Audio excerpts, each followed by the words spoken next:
So, hello everyone. Today's topic is architectural styles in a distributed system. This presentation is about the different architectural styles in a distributed system.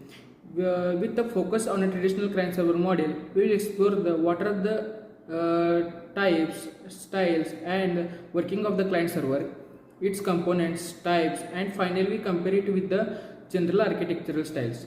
Next, we see the architectural styles and the client server. These are the two images. The next is what is the architectural style. An architectural style is the fundamental design principle that gives a blueprint for a distributed system. There are two things, the components like client, server, and modules, and in the connectors there are like a TCP/IP, HTTP, RPC, or RMI.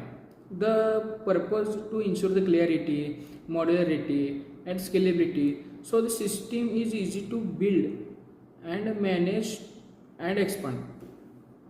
So the next point is the architectural style overview. There are the four important styles. First is layered architecture, next is object based architecture, next data centered architecture, and next is event based architecture. So in this we see that the layered architecture is divided in the system into hierarchical layers like presentation, logic, and database. So the next is object based architecture. In this, the build from the interacting object that uses RPC or RMI. So next is data centered architecture. So in this we see the users shared a data repository such as database. So next is event based architecture. In event based architecture, components communicate asynchronously using events. These are the general styles from the in which many real systems are designed. So the next slide you can see the introduction to client server. In this, client server is the most traditional and widely used distributed system model. It divides a process into two roles. So first is client and next is server. In the client, which initiate a request, and server which provides the request services. It is centralized, meaning all services managed from the server side. And the example are the web browser and servers, Outlook with email server, or SQL clients with a database server. So the next slide is the client side design and server side design. On the client side design focuses on the providing the user interface and sending the request.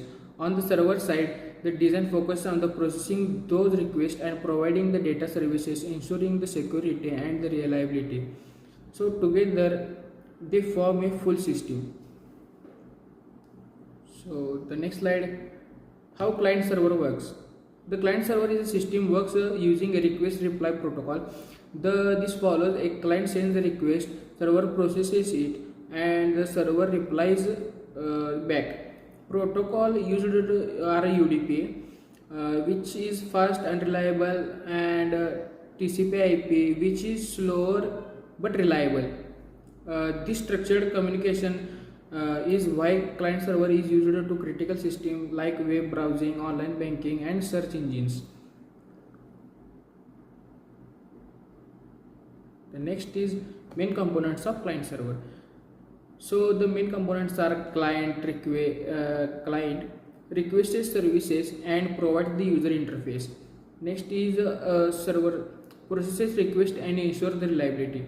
Next is server and protocol, TCP/IP, HTTP, HTTPS, and RPC or RMI. Next is middleware. It acts like a bridge. The support authentication and queuing and load balancing. All these parts work together to make a client server system functional. So there are the three types. Two-tier client communication directly with the server, simple but not scalable. Three-tier adds an application server between the client and the database, improves the scalability and security. The next is multi-tier, means entire adds multiple specialized layers like caching, server APIs, and web servers used to enterprise and cloud system like Amazon and Netflix. There are the next we see the advantage and disadvantage. In this, there are advantages like centralized security and data management, easier maintenance and upgrades, support modular and layered development, scales with the multi-tier system, and ensure the better data consistency. The next is disadvantage. Server bottleneck when too many clients connect. Single point of failure means if server fails, everything stops. And the next is need powerful, costly server, highly network dependent. And the next is simple two-tier setup cannot scale much. Here we compare the architectural styles and the traditional client server. Architectural styles are the general design approach for the distributed system. They give a broad guidelines like a layered or event-based styles.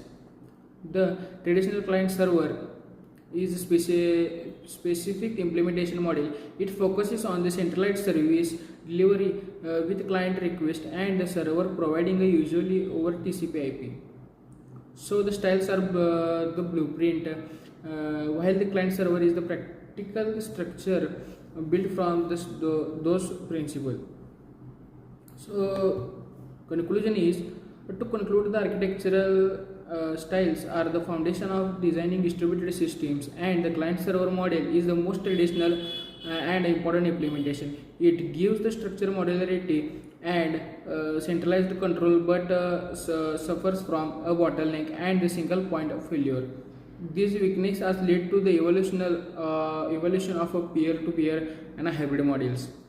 But still, client server remains crucial for web and database and enterprise system today. So that's it. Thank you.